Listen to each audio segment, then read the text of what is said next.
ನಮಸ್ಕಾರ. GTV news ಕನ್ನಡಕ್ಕೆ ಸ್ವಾಗತ. ನಾನು ನಿಮ್ಮ ವೆಂಕಟೇಶ್. ಮಾಗಡಿ ಪಟ್ಟಣದ ಹೊಸಪೇಟೆ ವೃತ್ತದಲ್ಲಿ ಬೆಂಗಳೂರು ಸಹಕಾರ ಹಾಲು ಒಕ್ಕೂಟ ನಿಯಮಿತದಿಂದ ನೂತನ ಶಿಬಿರ ಕಚೇರಿ ಕ್ಷೀರಭವನವನ್ನು ಉದ್ಘಾಟನೆ ಕಾರ್ಯಕ್ರಮವನ್ನು ಆಯೋಜಿಸಲಾಗಿತ್ತು. ಈ ಕಾರ್ಯಕ್ರಮವನ್ನು ಮುಖ್ಯಮಂತ್ರಿ ಸಿದ್ದರಾಮಯ್ಯರವರು ಟೇಪ್ ಕತ್ತರಿಸುವುದರ ಮೂಲಕ ಕ್ಷೀರಭವನವನ್ನು ಲೋಕಾರ್ಪಣೆ ಮಾಡಿದರು. ನಂತರ ಮಾಗಡಿಯಲ್ಲಿ ಹಲವಾರು ಅಭಿವೃದ್ಧಿ ಕಾಮಗಾರಿಗಳಿಗೆ ಶಂಕುಸ್ಥಾಪನೆ ಕಾರ್ಯಕ್ರಮವನ್ನು ಮುಖ್ಯಮಂತ್ರಿ ಸಿದ್ದರಾಮಯ್ಯ, ಸಹಕಾರ ಸಚಿವ KN ರಾಜಣ್ಣ, ಸಾರಿಗೆ ಸಚಿವ ರಾಮಲಿಂಗಾರೆಡ್ಡಿ, ಶಿಕ್ಷಣ ಸಚಿವ ಮಧು ಬಂಗಾರಪ್ಪ, ಸಚಿವ ಜಮೀರ್ ಅಹಮದ್, ಶಾಸಕ HC ಬಾಲಕೃಷ್ಣ, ವಿಧಾನ ಪರಿಷತ್ ಸದಸ್ಯ ರಾಮೋಜಿಗೌಡ, ಶಾಸಕ ಇಕ್ಬಾಲ್ ಹುಸೇನ್, ಮಾಜಿ ಸಚಿವ HM ರೇವಣ್ಣ, ಬಮೂಲ್ನ ಅಧ್ಯಕ್ಷ ರಾಜಕುಮಾರ್, ಉಪಾಧ್ಯಕ್ಷ ಮಂಜುನಾಥ್, ಮಾಜಿ ಅಧ್ಯಕ್ಷ ನರಸಿಂಹಮೂರ್ತಿರವರುಗಳು ದೀಪ ಬೆಳಗಿಸುವುದರ ಮೂಲಕ ವೇದಿಕೆ ಕಾರ್ಯಕ್ರಮಕ್ಕೆ ಚಾಲನೆ ನೀಡಿದರು. ಹಚ್ಚೇವು ಕನ್ನಡದ ದೀಪ, ಹಚ್ಚೇವು ಕನ್ನಡದ ದೀಪ, ಕರುನಾಡ ದೀಪ, ಸಿರಿನುಡಿಯ ದೀಪ, ಒಲವೆತ್ತಿ ತೋರುವ ದೀಪ. ಹಚ್ಚೇವು ಕನ್ನಡದ ದೀಪ, ಹಚ್ಚೇವು ಕನ್ನಡದ ದೀಪ. ಬಹುದಿನಗಳಿಂದ ಮೈಮರೆವೆಯಿಂದ ಕೂಡಿರುವ ಕೊಳೆಯ ಕೊಚ್ಚೇವು, ಎಲ್ಲೆಲ್ಲಿ ಕನ್ನಡದ ಕಂಪು ಸೂಸಲು ಅಲ್ಲಲ್ಲಿ ಕರಣ ಚಾಚೇವು.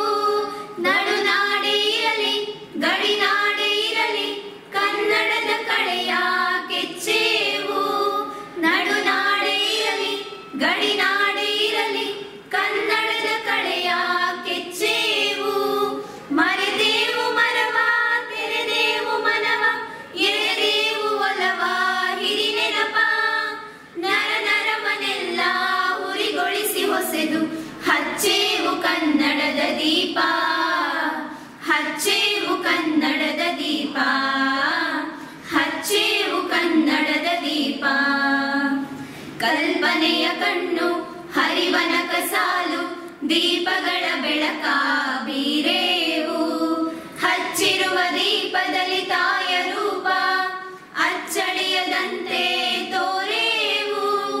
ಒಡಲೊಡಲ ಕೆಚ್ಚಿನ ಕಿಡಿಗಳನ್ನು ಗಡಿನಾಡಿನಾಚೆ ತೂರೇವು. ಒಡಲೊಡಲ ಕೆಚ್ಚಿನ ಕಿಡಿಗಳನ್ನು ಗಡಿನಾಡಿನಾಚೆ ತೂರೇವು. ಹೊಮ್ಮಿರಲು ಪ್ರೀತಿ ಎಲ್ಲಿಯದು ಭೀತಿ, ನಾಡುಲವೆ ನೀತಿ ಹಿಡಿ ನೆನಪ. ಮನೆ ಮನೆಗಳಲ್ಲಿ ಮನ ಮನಗಳಲ್ಲಿ ಹಚ್ಚೇವು ಕನ್ನಡದ ದೀಪ. ಸನ್ಮಾನ್ಯ ಮುಖ್ಯಮಂತ್ರಿಗಳು, ನಾನು ಶಾಸಕರಾದ ಮೇಲೆ 5ನೇ ಬಾರಿ ನನ್ನ ಕ್ಷೇತ್ರಕ್ಕೆ ಬರ್ತಾ ಇರ್ತಕ್ಕಂಥದ್ದು. ನನ್ನ ಶಾಸಕತ್ವದ ಅವಧಿಯಲ್ಲಿ 5ನೇ ಬಾರಿ ಇವತ್ತು ನನ್ನ ಕ್ಷೇತ್ರಕ್ಕೆ ಬರ್ತಾ ಇರ್ತಕ್ಕಂಥದ್ದು. ನಾನು 2004ರಲ್ಲಿ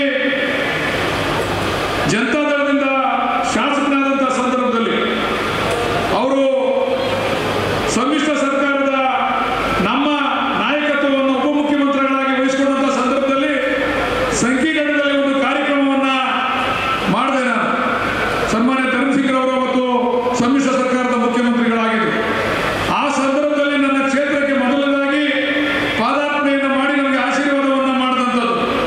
ಆ ಸಂದರ್ಭದಲ್ಲಿ ITI ಕಾಲೇಜು ಇವತ್ತೇನು ಉದ್ಘಾಟನೆ ಆಗಿದೆ, ITI ಕಾಲೇಜಿಗೆ ಉದ್ಘಾಟನೆಗೆ ಕಾರಣಕರ್ತರಾದಂಥ ಸನ್ಮಾನ್ಯ ಸಿದ್ದರಾಮಯ್ಯನವರನ್ನ ಈ ಸಂದರ್ಭದಲ್ಲಿ ನಾನು ಅಭಿನಂದನೆಯನ್ನು ಸಲ್ಲಿಸಲಿಕ್ಕೆ ಇಚ್ಛೆ ಪಡ್ತೇನೆ. ಈ ರಾಜ್ಯದ ನಮ್ಮ ತಾಲೂಕಿನ ಬಹುಜನಗಳ ಬೇಡಿಕೆ ಆಗಿರ್ತಕ್ಕಂಥ ಹೇಮಾವತಿ ನೀರನ್ನ ಮಾಗಡಿಗೆ ಹರಿಸ್ತಕ್ಕಂಥ ಶ್ರೀರಂಗ ನೀರಾವರಿಗೆ ಶಾಲೆಯನ್ನ ಕೊಡಲಿಕ್ಕೆ ಐತಿಹಾಸಿಕವಾದಂತಹ ಒಂದು ಕಾರ್ಯಕ್ರಮಕ್ಕೆ ಅವರು ಬಂದು ಶಂಕುಸ್ಥಾಪನೆಯನ್ನು ನೆರವೇರಿಸಿದ್ರು. ಈ ಒಂದು ಕಾರ್ಯಕ್ರಮ ಆಗಬೇಕಾದ್ರೆ ಹಿಂದೆ ಅನೇಕ ಜನ ಶ್ರಮ ಇದೆ. ಅವತ್ತಿನ ಉಸ್ತುವಾರಿ ಸಚಿವರು, ಇವತ್ತಿನ ಉಪಮುಖ್ಯಮಂತ್ರಿಗಳು ಸನ್ಮಾನ್ಯ DK ಶಿವಕುಮಾರ್ ಅವರ ಆಶೀರ್ವಾದದಿಂದ, ಅವತ್ತಿನ ಲೋಕಸಭಾ ಸದಸ್ಯರಾದಂತಹ DK ಸುರೇಶ್ ಅವರ ಸಹಕಾರದಿಂದ, ಸನ್ಮಾನ್ಯ ನಮ್ಮ ನಾಯಕರಾದಂಥ HM ರೇವಣ್ಣರವರ ಸಹಕಾರದಿಂದ ಆ ಒಂದು ಯೋಜನೆಗೆ ಚಾಲನೆಯನ್ನ ಕೊಟ್ಟಂಥದ್ದು. ಸುಮಾರು 8 ವರ್ಷಗಳಾಯಿತು, ಇನ್ನೂ ಆ ಯೋಜನೆ ಸಂಪೂರ್ಣವಾಗಿ ಕಾರ್ಯಗತಕ್ಕೆ ಬರಲಿಲ್ಲ.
ರೀತಿಯಲ್ಲಿ ನಿರ್ಮಾಣ ಆಗಿರ್ತಕ್ಕಂಥ ಬೊಮ್ಮೂರಿನ ಕಟ್ಟಡದ ಉದ್ಘಾಟನೆಯನ್ನ ನೆರವೇರಿಸಿದ್ದಾರೆ.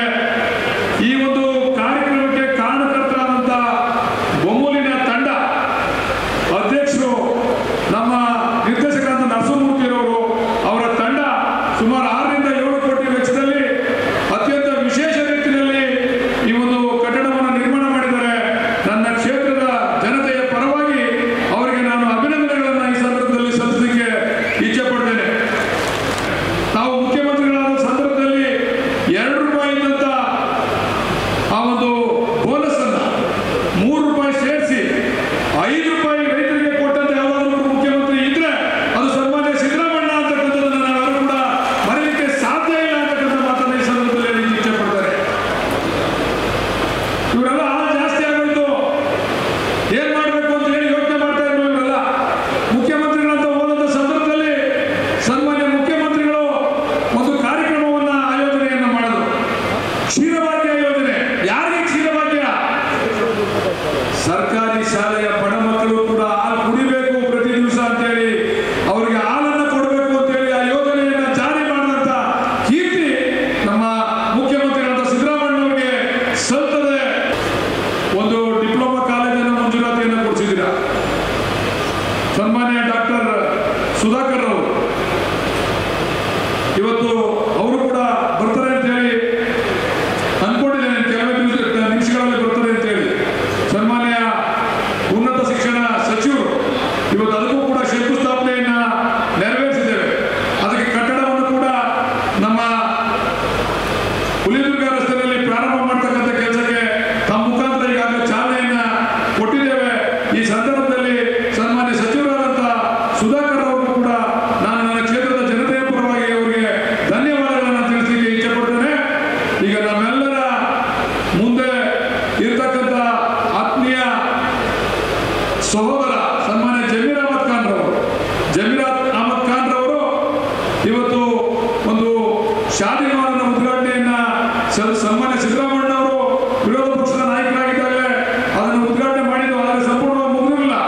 ಈಗ ಸಂಪೂರ್ಣವಾಗಿ ಮುಗಿಸಿ ಜಮೀರ್ ಅಹಮದ್ ಖಾನ್ ಅವರ ಅಧ್ಯಕ್ಷತೆಯಲ್ಲಿ ಅದನ್ನು ಲೋಕಾರ್ಪಣೆಯನ್ನು ಮಾಡ್ತಾ ಇದ್ದೇವೆ. ನಮ್ಮಲ್ಲಿ ಅಲ್ಪಸಂಖ್ಯಾತ ಬಂಧುಗಳು ಜಾಸ್ತಿ ಇದ್ದಾರೆ. ದಯಮಾಡಿ ವಿಶೇಷ ಅನುದಾನವನ್ನ ಜಮೀರ್ ಅಹಮದ್ ಖಾನ್ ಅವರು ಘೋಷಣೆಯನ್ನು ಮಾಡಬೇಕು ಅಂತೇಳಿ ಈ ಮುಖಾಂತರ ಅವರಲ್ಲೂ ಕೂಡ ಮನವಿಯನ್ನ ನಾನು ಮಾಡ್ಕೊಳ್ಳಿಕ್ಕೆ ಇಚ್ಛೆ ಪಡ್ತೇನೆ. ನಮ್ಮ ನಾಯಕರಾದಂಥ ರಾಜೇಂದ್ರ ಅವರಲ್ಲಿ ಒಂದು ಮನವಿಯನ್ನು ಮಾಡ್ತೇನೆ. ದಯಮಾಡಿ ಒಂದು ಹಾಲನ್ನ ದರವನ್ನು ಸರಿಯಾದ ರೀತಿಯಲ್ಲಿ ನೀವು ಅದನ್ನ ಮಾಡಬೇಕು ಅಂತಂದ್ರೆ, ಸರಿಯಾದ ಮ್ಯಾನೇಜ್ ಮಾಡಬೇಕು ಅಂತಂದ್ರೆ ಒಂದು ಟೆಟ್ರಾಪ್ಯಾಕ್ ಫ್ಯಾಕ್ಟರಿ ಪ್ರಾರಂಭ ಆಗಬೇಕು. ನನ್ನ ಕ್ಷೇತ್ರದಲ್ಲಿ ರಾಜೇಂದ್ರ ಅವರ ಆಶೀರ್ವಾದದಿಂದ ಒಂದು ನಾವು 16 ರಿಂದ 20 ಎಕರೆ ಜಾಗವನ್ನು ನಮ್ಮ ಮಕ್ಕಳು ಕೇಳಿದ್ದಾರೆ. ಅದನ್ನ ಕೊಡ್ಲಿಕ್ಕೆ ತಯಾರಿದ್ದೇವೆ. ದಯಮಾಡಿ ಒಂದು ಟೆಟ್ರಾಪ್ಯಾಕ್ ಫ್ಯಾಕ್ಟರಿಯನ್ನು ಪ್ರಾರಂಭ ಮಾಡಲಿಕ್ಕೆ ರಾಜೇಂದ್ರ ಅವರಿಗೆ ಈ ಸಂದರ್ಭದಲ್ಲಿ ಅವರ ಆಶ್ವಾಸನೆಯನ್ನ ಕೊಡಬೇಕು ಅಂತ ಹೇಳಿ ಈ ಸಂದರ್ಭದಲ್ಲಿ ಮನವಿಯನ್ನ ಮಾಡ್ತಾ, ಇವತ್ತು ಮುಖ್ಯಮಂತ್ರಿಗಳು 5ನೇ ಬಾರಿ ಕ್ಷೇತ್ರಕ್ಕೆ ಆಗಮಿಸಿ ಅನೇಕ ಅಭಿವೃದ್ಧಿ ಕಾಮಗಾರಿಗಳ ಶಂಕುಸ್ಥಾಪನೆ ಮತ್ತು ಉದ್ಘಾಟನೆಯನ್ನ ಮಾಡಿದ್ದಾರೆ. ಬಹಳ ದಿವಸಗಳ ಬೇಡಿಕೆ ನಮಗೆ ಒಂದು ತಾಯಿ ಮಕ್ಕಳ ಹಾಸ್ಪಿಟಲ್ ಆಗಬೇಕು. ಎಲ್ಲ ಕಡೆ ತಾಯಿ ಮಕ್ಕಳ ಹಾಸ್ಪಿಟಲ್ ಆಗಿದೆ, ನಮಗೆ ಆಗಬೇಕು. ಮುಖ್ಯಮಂತ್ರಿಗಳ ನನ್ನ ಕ್ಷೇತ್ರದ ಜನತೆಯ ಪರವಾಗಿ ಕೈ ಮುಗಿದು ಮನವಿ ಮಾಡ್ತೇನೆ. ಈ ಬಾರಿ ನಮಗೆ ಬಜೆಟ್ನಲ್ಲಿ ತಾವು ತಾಯಿ ಮಕ್ಕಳ ಆಸ್ಪತ್ರೆಯನ್ನ ಮಂಜೂರಾತಿಯನ್ನ ಕೊಡಬೇಕು ಅಂತೇಳಿ ತಮ್ಮಲ್ಲಿ ಕೈ ಜೋಡಿಸಿ ನಾನು ಈ ಸಂದರ್ಭದಲ್ಲಿ ಮನವಿಯನ್ನ ಮಾಡ್ತೇನೆ. ಅದರ ಜೊತೆಯಲ್ಲಿ ನಮ್ಮ ತಾಲೂಕು ಆಡಳಿತ ಸೌಧ ಸಂಪೂರ್ಣವಾಗಿ ಬಿದ್ದೋಗಿದೆ. ಸನ್ಮಾನ್ಯ ಕೃಷ್ಣ ಬೈರೇಗೌಡರನ್ನ ನಾನು ಮನವಿ ಮಾಡಿದೆ. ಈ ಬಾರಿ ಆರೋಡಿನಲ್ಲಿ ಹೊಸ ತಾಲೂಕಾಗಿರೋದ್ರಿಂದ ಇಕ್ಬಾಲ್ ಹುಸೇನ್ ಅವರ ಬೇಡಿಕೆ ಒತ್ತಡ ಜಾಸ್ತಿ ಇದೆ. ಈ ಬಾರಿ ಅಲ್ಲೂ ಮಂಜೂರು ಮಾಡ್ತೀನಿ ಅಂತೇಳಿ ಮುಂದಿನ ವರ್ಷ ನನಗೆ ಆಡಳಿತ ಸೌಧವನ್ನು ಕಟ್ಟಲಿಕ್ಕೆ ಸುಮಾರು 17 ಕೋಟಿ ಹಣವನ್ನು ಮಂಜೂರಾತಿಯನ್ನು ಕೊಡ್ತೇನೆ ಅಂತೇಳಿ ವಾಗ್ದಾನವನ್ನು ಕೊಟ್ಟಿದ್ದಾರೆ. ಸನ್ಮಾನ್ಯ ಮುಖ್ಯಮಂತ್ರಿಗಳು ತಾವು ಅದಕ್ಕೆ ಆಶೀರ್ವಾದವನ್ನು ಮಾಡಬೇಕು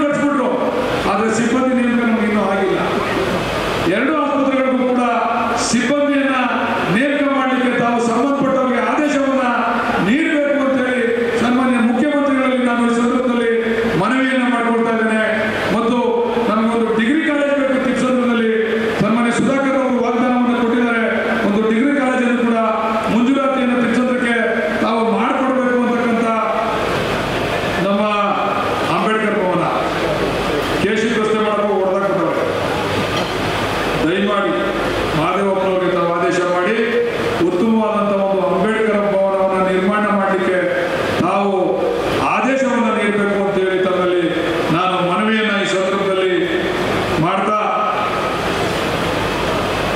ಅನೇಕ ಕಾರ್ಯಕ್ರಮಗಳನ್ನು ಈ ರಾಜ್ಯದ ಜನತೆ ಕೊಟ್ಟಿದ್ದೀರ ತಾವು. ಅದು ಪ್ರಮುಖವಾಗಿ 5 ಗ್ಯಾರಂಟಿಗಳು. ಮಧ್ಯೆ ಒಂದೇ ಒಂದು ಮರೆತುಬಿಟ್ಟಿದೆ, ನಮ್ಮ ಮಧು ಬಂಗಾರಪ್ಪ ಸಾಹೇಬರು ರೇವಣ್ಣವರು ವಿದ್ಯಾಭ್ಯಾಸ ಮಾಡಿದಂಥ ಕಾಲೇಜು 75 ವರ್ಷ ತುಂಬಿದೆ. ಅದಕ್ಕೆ ಕಟ್ಟಡಕ್ಕೆ ತಾವು ದಯಮಾಡಿ 5 ಕೋಟಿ ಹಣವನ್ನು ಮಂಜೂರಾತಿಯನ್ನು ಕೊಡಬೇಕು. ತಮ್ಮದೇ ಕರೆದ ಶಂಕುಸ್ಥಾಪನೆ ನೆರವೇರಿಸ್ತೀವಿ, ಆ ಕಟ್ಟಡಕ್ಕೆ ಮಂಜೂರಾತಿಯನ್ನು ಕೊಡಬೇಕು ಅಂತ ಹೇಳಿ ಸನ್ಮಾನ್ಯ ನಮ್ಮ ಪ್ರಾಥಮಿಕ ಮತ್ತು ಪ್ರೌಢ ಶಿಕ್ಷಣ ಸಚಿವರಾದಂಥ ಸನ್ಮಾನ್ಯ ಮಧು ಬಂಗಾರಪ್ಪ ಅವರಲ್ಲಿ ನನ್ನ ಕ್ಷೇತ್ರದ ಜನತೆಯ ಪರವಾಗಿ ಅವರು ಹೋದಂಥ ಶಾಲೆ, ಸನ್ಮಾನ್ಯ ರೇವಣ್ಣ ಅವರು ಹೋದಂಥ ಶಾಲೆ ಇದೆ, ಅದನ್ನು ಮಂಜೂರು ಮಾಡಿಕೊಡ್ಬೇಕು ಅಂತ ಮನವಿಯನ್ನ ಮಾಡ್ತಾ, ನಮಗೆ ಹೆಮ್ಮೆ ಏನಪ್ಪ ಅಂತ ಹೇಳಿದ್ರೆ ಈ ರಾಜ್ಯದಲ್ಲಿ ಇವತ್ತು ಚರ್ಚೆ ಆಗ್ತಾ ಇರ್ತಕ್ಕಂಥ ಈ ಗ್ಯಾರಂಟಿಗಳು ಕೊಡುವ ಮೂಲಕ ಅಭಿವೃದ್ಧಿ ಕೆಲಸಗಳು ಆಗ್ತಾ ಇಲ್ಲ ಅಂತಕ್ಕಂಥ ಕೂಗು ಏನಿದೆ, ಅದಕ್ಕೆ ಉತ್ತರ ಈ ಮಾಗಡಿಯ ತಾಲೂಕಿನ ಈ ಕಾರ್ಯಕ್ರಮ ಅಂತ ಹೇಳೋದಕ್ಕೆ ಹೆಮ್ಮೆ ಆಗ್ತದೆ. 29,000 ಕೋಟಿ ರೂಪಾಯಿಗಳ ಅತ್ಯುತ್ತಮ ಕಾರ್ಯಕ್ರಮ, ಅದೊಂದೇ ಅಲ್ಲ, ಒಂದು ಇಲಾಖೆ ಎಲ್ಲವನ್ನೂ ಸೇರಿದ್ರೆ ಅದರ ಬಗ್ಗೆ ಬಾಲಕೃಷ್ಣ ಅವರು ಹೇಳಿದ್ದಾರೆ. ಅತಿ ಹೆಚ್ಚು ಕಾರ್ಯಕ್ರಮಗಳನ್ನು ಕೊಡುವ ಮೂಲಕ ತಮ್ಮ ಮುಂದೆ ಸಾಕ್ಷಿ ಗುಡ್ಡೆಗಳನ್ನು ಕೊಟ್ಟಂತ ಈ ಕಾರ್ಯಕ್ರಮ ಅವರ ಮಾತಿಗೆ ಪ್ರತ್ಯುತ್ತರ ಅಂತಕ್ಕಂಥದ್ದನ್ನು ನಾವೆಲ್ಲ ಸಂತೋಷ ಪಡಬೇಕಾಗಿದೆ. ಬಿಜೆಪಿಯವರು ಮಾಡಿದ್ರು ಒಂದು ಅರ್ಕಲ್ ಸೀರೆ ಮುರ್ಕಲ್ ಸೈಕಲ್, ಅಲ್ಲಿ ಅವ್ರ ಕಾರ್ಯಕ್ರಮ ಮುಗಿಯಿತು. ದಳದಲ್ಲಂತೂ ಅವ್ರು ರಾಜಕೀಯದಲ್ಲಿ ಕಾರ್ಯಕ್ರಮ ಮಾಡೋದಕ್ಕಿಂತ ಜಾತಿ ರಾಜಕೀಯ ಮಾಡೋದ್ರನ್ನ ಈ ರಾಜ್ಯದಲ್ಲಿ ಆಡಳಿತ ಮಾಡೋ ಪ್ರಯತ್ನವನ್ನು ಮಾಡ್ತಾ ಇದ್ದಾರೆ. ಇವುಗಳೆಲ್ಲ ನೋಡಿದಾಗ ಜನಪರ ಕಾರ್ಯಕ್ರಮಗಳು ಇರ್ತಕ್ಕಂಥದ್ದೇ ಕಾಂಗ್ರೆಸ್ ಪಕ್ಷದಲ್ಲಿ ಮತ್ತು ಕಾಂಗ್ರೆಸ್ಸಿನ ಆಡಳಿತದಲ್ಲಿ ಅನ್ನೋದನ್ನ ಮಾನ್ಯ ಸಿದ್ದರಾಮಯ್ಯನವರು ಕಳೆದ ಸಾರಿ ಚುನಾವಣೆಗೆ ಮೊದಲು ಕೊಟ್ಟಂತ ಭರವಸೆ 165 ಭರವಸೆಗಳನ್ನು ಪೂರೈಸಿದ ಏಕೈಕ ನಾಯಕ ಯಾರನ್ನ ಇದ್ರೆ ಅದು ಸಿದ್ದರಾಮಯ್ಯನವರು ಅಂತ ಹೇಳೋದಕ್ಕೆ ಹೆಮ್ಮೆ ಆಗ್ತದೆ. ನನಗೂ ಕೂಡ ಸಂತೋಷ ಇದೆ. ಮಾನ್ಯ ಬಾಲಕೃಷ್ಣ ಅವರು ಹೇಳಿದ್ರು, ಇವತ್ತೇನಾದರೂ ಹೇಮಾವತಿ ನೀರು ಮಾಡಲಿಕ್ಕೆ ಬರಬೇಕಾದ್ರೆ ನಾವು ಕೊಟ್ಟಂತ ಬೇಡಿಕೆಗೆ ಅವರು ಸ್ಪಂದಿಸಿ ಕೇಳಿ ನಾನು ಇದರಲ್ಲಿದ್ದೆ ಮಠದಲ್ಲಿ ಕಾರ್ಯಕ್ರಮಗಳಿದ್ದಂಥ ಸಂದರ್ಭದಲ್ಲಿ ಈ ಕಾರ್ಯಕ್ರಮ ಮಂಜೂರು ಮಾಡಿದ್ದೇವೆ ಅಂತ ಹೇಳಿದಂಥ ಆ ನೆನಪು ಇವತ್ತು ಅದು ಮುಂದುವರೆದು ಆ ಕಾರ್ಯಕ್ರಮ ನಡೆಯಲಿ ಅಂತ ಆಶಿಸ್ತಾ, ಇವತ್ತೇನು 4 ಪಥದ ರಸ್ತೆ ಏನಿದೆ, ಚುನಾವಣೆ ಮುಗಿದು ನಾನು ಆಯ್ಕೆ ಆಗ್ತಾ ಇದ್ರು ಕೂಡ, ನನಗೆ ಇಲ್ಲದೇ ಇದ್ರು ಕೂಡ ಈ ಮಾಗಡಿ ಜನತೆಯ ಋಣ ತೀರಿಸೋಸ್ಕರ ಕೇಳಿದಂಥ ಸಂದರ್ಭದಲ್ಲಿ ತಾವು ಅದನ್ನು ಮಂಜೂರು ಮಾಡಿಕೊಟ್ಟಿದ್ದಕ್ಕಾಗಿ ನಾನು ಅತ್ಯಂತ ನಮ್ರತೆಯಿಂದ ತಮಗೆ ಧನ್ಯವಾದಗಳನ್ನು ಹೇಳಿ ಇವತ್ತು ಈ ಕಾರ್ಯಕ್ರಮಕ್ಕೆ ಬಂದು ನಮ್ಮೆಲ್ಲರೂ ಕೂಡ ಸಂತೋಷವನ್ನು ಮಾಡಿದ್ದೀರಿ. ಹೆಚ್ಚಿಗೆ ನಾನು ಕೇಳ್ಕೊಳ್ಳೋದಿಲ್ಲ. ಮುಂದಂತೂ ತಾವು ಈಗಾಗಲೇ ಈ ಭಾಗಕ್ಕೆ ಕೊಟ್ಟಂಥ ಕೊಡುಗೆಗಳ ಪೈಕಿ ಇರ್ತಕ್ಕಂಥ ಬೇಡಿಕೆ ನಮಗೆ ಯಾವುದೇ ಮುಖ್ಯಮಂತ್ರಿಗಳಾಗಲಿ ಸರ್ಕಾರಿ ಸಚಿವರು ಬಂದಂಥ ಸಂದರ್ಭದಲ್ಲಿ ಕೊಡುಗೆಗಳು ಕೊಡ್ತಾ ಇದ್ರೆ ನಾವು ಬಿಟ್ಟೇ ಇಲ್ಲ. ಇವತ್ತು ಕೂಡ ತಮ್ಮಲ್ಲಿ 2 ತಾಯಿ ಮಕ್ಕಳ ಆಸ್ಪತ್ರೆ ಖಂಡಿತ ಬೇಕಾಗಿದೆ, ಅದು ತಾವು ಕೊಡಲೇಬೇಕು. 2ನೇದು ನಾನು ಓದಿದಂಥ ಶಾಲೆ ಬಗ್ಗೆ ಹೇಳಿದರೆ ಆ ಶಾಲೆಯ ಕಟ್ಟಡಕ್ಕೆ ತಾವು ಗ್ರಾಂಟ್ ಕೊಡಬೇಕು. 3ನೇದು ಹಾಲು ಉತ್ಪಾದಕರಿಗೆ ಏನು 31 ರೂಪಾಯಿ ಇದೆ, ಇವತ್ತು 42-30 ಇದೆ ಆ ಅನುಪಾತ, 30 ಕೊಡ್ತಾ ಇರೋದು 42 5 ರೂಪಾಯಿಯನ್ನು ಜಾಸ್ತಿ ಮಾಡಿ ಈ ಹಿಂದೆ ಕೂಡ ತಾವೇ ಮಾಡಿರ್ತಕ್ಕಂಥದ್ದು. 2ನೇದರಿಂದ ತಾವು ಹಾಲು ಉತ್ಪಾದಕರಿಗೆ 5 ಕೊಟ್ಟಂತ ಜನತೆ ಇವತ್ತು ನಿಮ್ಮನ್ನು ನೆನೆಸ್ಕೊಳ್ತಾ ಇದ್ದಾರೆ. ಈಗಾಗಲೇ ಸನ್ಮಾನ್ಯ ಬಾಲಕೃಷ್ಣರವರು ಪ್ರಸ್ತಾಪ ಮಾಡಿದ ಹಾಗೆ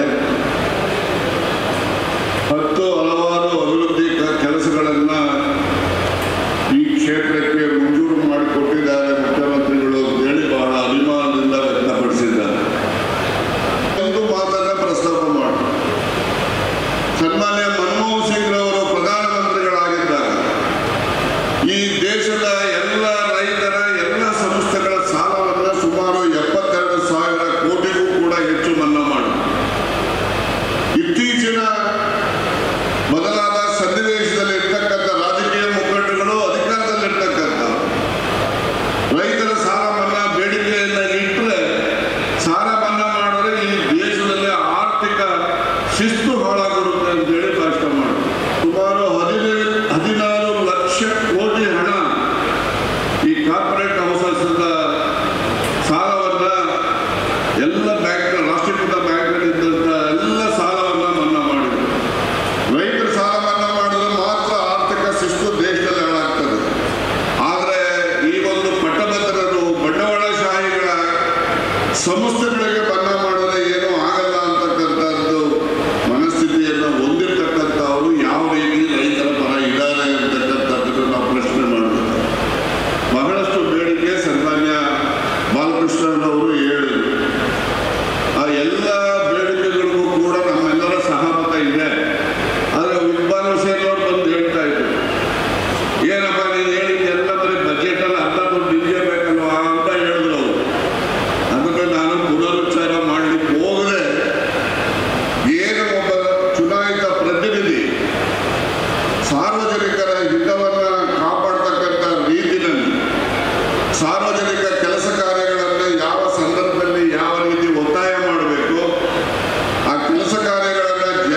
ಕಾರ್ಯಕ್ರಮಗಳಿಗೆ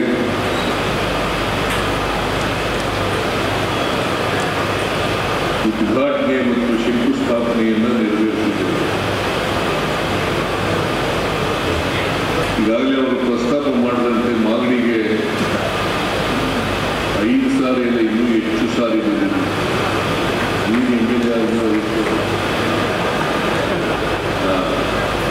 ಅದಕ್ಕಿಂತ ಹಿಂದಿನೂ ಬಂದಿದ್ದೀನಿ. ರೇವಣ್ಣ MLA ಆಗಿದ್ದಾಗೂ ಬಂದಿದ್ದೀನಿ, ಮಂತ್ರಿ ಆಗಿದ್ದಾಗೂ ಬಂದಿದ್ದೀನಿ. ಬೆಂಗಳೂರಿನ ಹೊರವಲಯದಲ್ಲಿರ್ತಕ್ಕಂಥ ಒಂದು ಊರು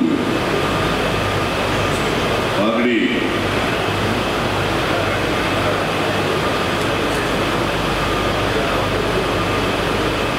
ಬಹಳ ಪ್ರಮುಖವಾದಂಥ ಪಟ್ಟಣ.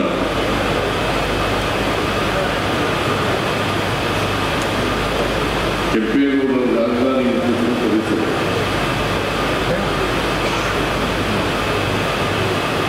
ಕೆಂಪೇಗೌಡರು ಬೆಂಗಳೂರು ನಗರವನ್ನು ಕಟ್ಟಿದವರು.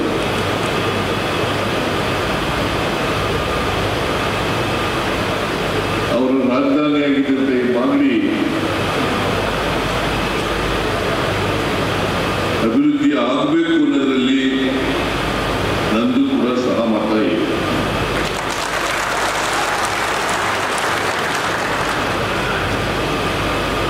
ಅದಕ್ಕೇನೆ ನಾನು ಹಿಂದೆ ಮುಖ್ಯಮಂತ್ರಿಯಾಗಿರುವಾಗ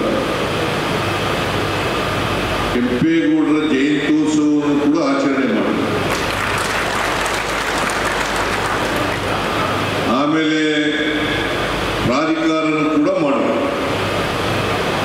ಈ ಉದ್ದೇಶ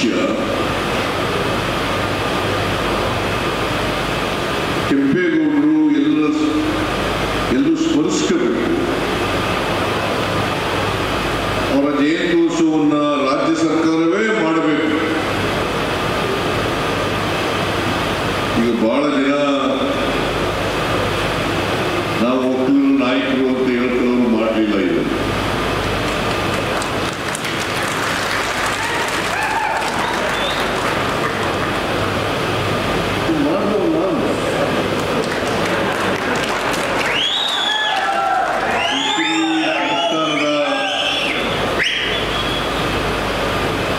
ಗುರುಗಳು ನಾನು ಕೂತ್ಕೊಂಡು ತೀರ್ಮಾನ ಮಾಡಿ ಮಾಗಡಿ ಕೆಂಪೇಗೌಡರು ಬೆಂಗಳೂರು ನಗರವನ್ನು ಕಟ್ಟಿದ್ದಾರೆ. ಅವರ ಜಯಂತ್ಯೋತ್ಸವವನ್ನು ಮಾಡಬೇಕಾಗಿರ್ತಕ್ಕಂಥದ್ದು ಸರ್ಕಾರದ ಕರ್ತವ್ಯ ಅಂತೇಳಿ ಅವರ ಜಯಂತ್ಯೋತ್ಸವವನ್ನು 2016 ಮಾಡಲಿಕ್ಕೆ ಪ್ರಾರಂಭ ಮಾಡಿದ್ದು ಸಿದ್ದರಾಮಯ್ಯನ ಸರ್ಕಾರ, ಕಾಂಗ್ರೆಸ್ ಸರ್ಕಾರ. ಈಗ ಪ್ರತಿ ವರ್ಷ ನಡ್ಕೊಂಡು ಹೋಗ್ತಾರೆ.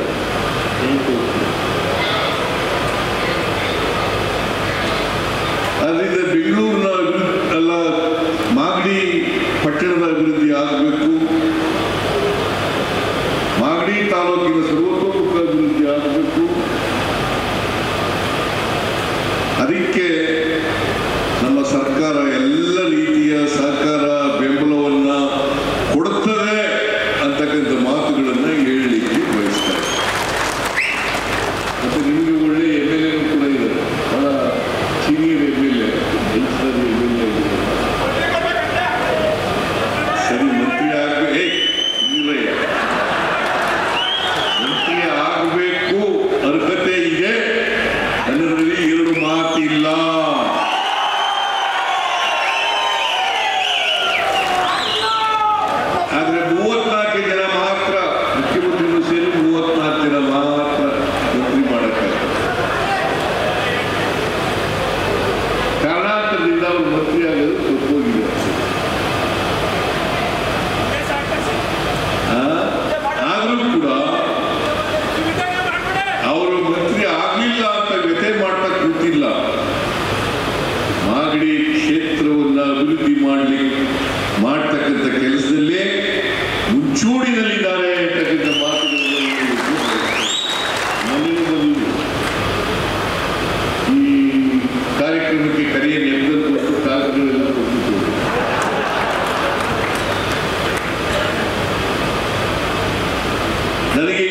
ಅದೇ ಚೆನ್ನಪ್ಪನವರು.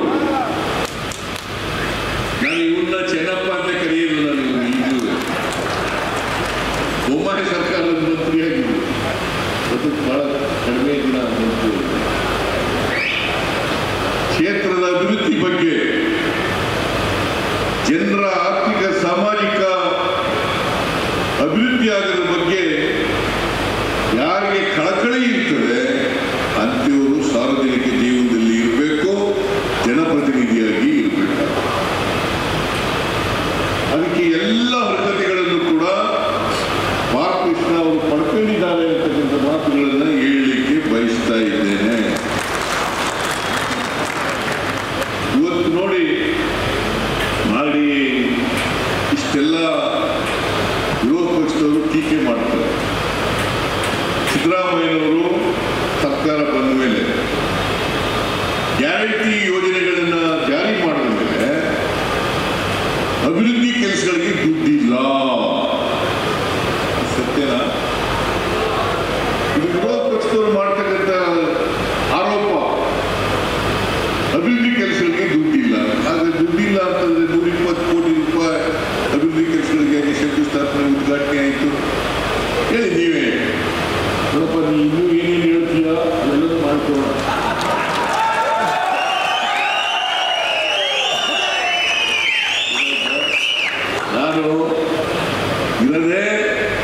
ನಾನು ಅಧಿಕಾರದಲ್ಲಿ ಇರದೆ ಬಡವರಿಗೋಸ್ಕರ ಯಾವ ಜಾತಿ ಯಾವ ಧರ್ಮ ಯಾರು ನಮ್ಮ ಪರವಾಗಿ ಮಾತಾಡ್ತೀವಿ ಅಂತದೆ. ಆನಂತರ ಹೆಚ್ಚು ಮಾಡ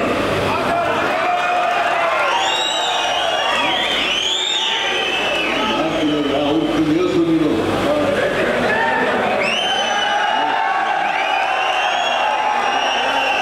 ನೀನು ಈ ರಾಜ್ಯದ ಜನ ಹೇಳ್ಬೇಕು. ಇನ್ನೊಂದು ರಾಜ್ಯದ ಇನ್ನೊಂದು ಕಂಡೀಷನ್ ಹೇಳಿದ್ರು, ನೋಡಪ್ಪ ನಾನು ಏನು ಹೆಚ್ಚು ಮಾಡ್ತೀವಿ ಆ ಹೆಚ್ಚು ಮಾಡೋದೆಲ್ಲರೂ ರೈತರು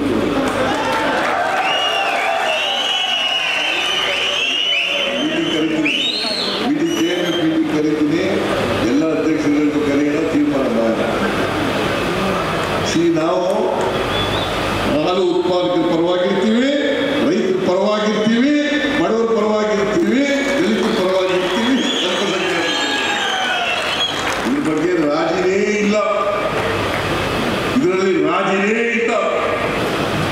ನಾನು ತಪ್ಪು ಮಾಡಿಲ್ಲ, ಮಾಡೋದು ಇಲ್ಲ, ಮುಂದೆನೂ ಮಾಡಲ್ಲ. ನಾನು ಮಂತ್ರಿಯಾಗಿ 40 ವರ್ಷ ಆಯ್ತು. 40 ವರ್ಷ ಆಯ್ತು. ನಮ್ದು ಇಡೀ ಜೀವನಕ್ಕೆ 2 ಪುಸ್ತಕ,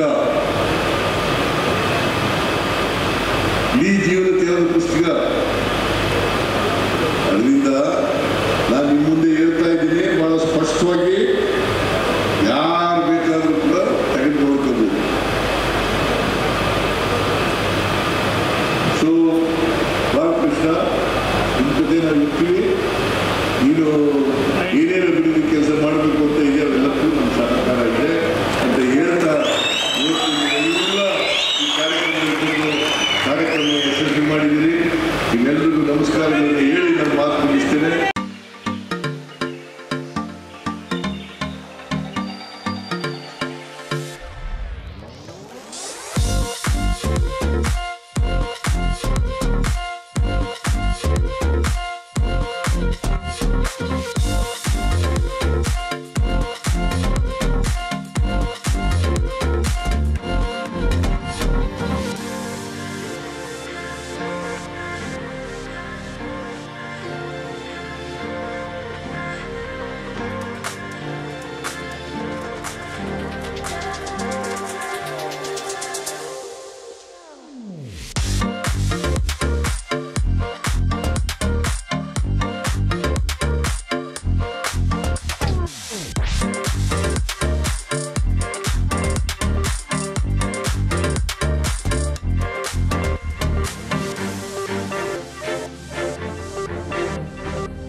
ಇವತ್ತಿನ ಮಾಗಡಿಯ ಸುದ್ದಿ ಸಮಾಚಾರ. ನಿರಂತರ ಸುದ್ದಿ ಸಮಾಚಾರಕ್ಕೆ ವೀಕ್ಷಿಸಿ ನಿಮ್ಮ GTV ನ್ಯೂಸ್ ಕನ್ನಡವನ್ನು. ವಂದನೆಗಳು.